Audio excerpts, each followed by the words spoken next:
Lizzie présente La mémoire fantôme de Franck Tillier, lu par Jérémy Covillo.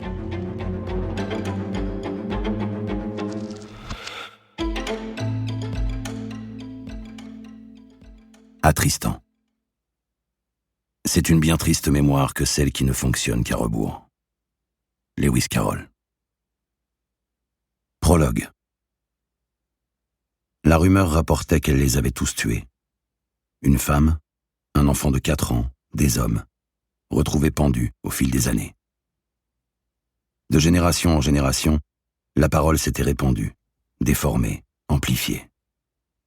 Jamais il n'y eut de preuves, ni la moindre certitude. On soupçonnait, voilà tout. On prétendait même que, la nuit, les esprits du passé venaient à nouveau l'habiter, que d'étranges lumières dansaient à l'étage.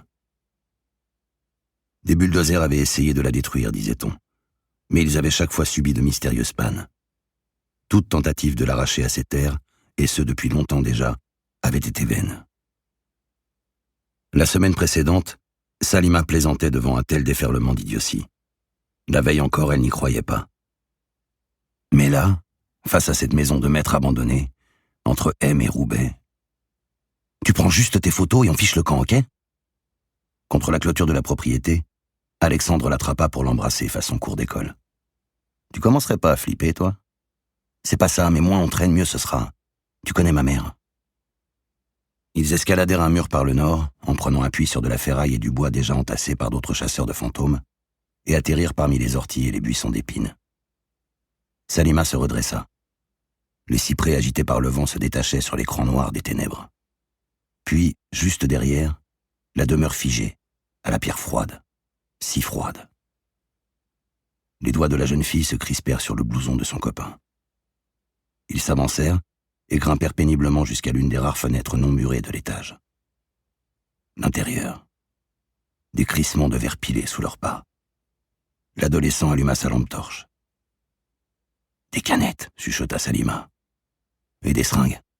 Je savais pas que les fantômes se shootaient. Ça casse un peu le mythe. » Alexandre éclaira l'espace alentour. Un cube écœurant de tapisserie décollée, de cloisons vergetées d'humidité. Pas de meubles, pas de lit. Juste un matelas mal en point, piqueté de taches d'urine. C'était la chambre du môme. C'est là que sa mère l'aurait retrouvé raide mort. Sous tes pompes exactement. Ferme-la, merde, pas besoin de savoir ça.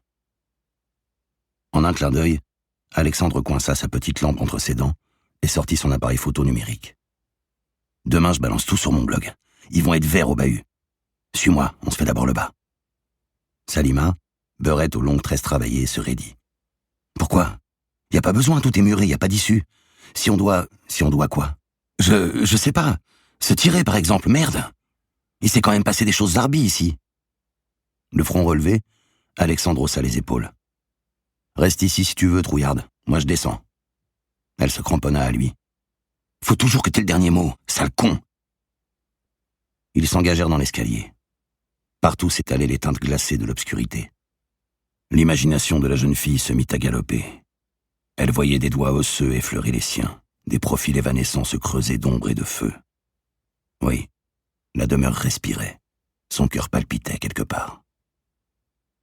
Pour la première fois, Alexandre répondit à l'étreinte de sa petite amie avec la même intensité. À présent, il n'en menait pas large non plus, du haut de ses 17 ans. Le sang allait-il suinter des murs et dégouliner aussi noir que le raisin, comme on le prétendait ? Non, impossible. Juste une légende urbaine. Ils débarquèrent dans un hall circulaire aux fenêtres condamnées, aux perspectives fuyantes. L'antre sentait le renfermer, le salpêtre, l'humidité d'une mauvaise cave. Sur le carrelage défoncé s'entassaient des sacs de plâtre, de l'enduit, des outils de chantier. Truelles, pelles, burins, scies, pioches. Salima pressa son écharpe contre son nez.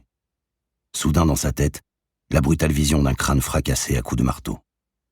Devant elle, le crépitement d'une charge électrique, puis la violence blanche d'un flash. Alexandre tournait sur lui-même, le doigt sur le déclencheur numérique.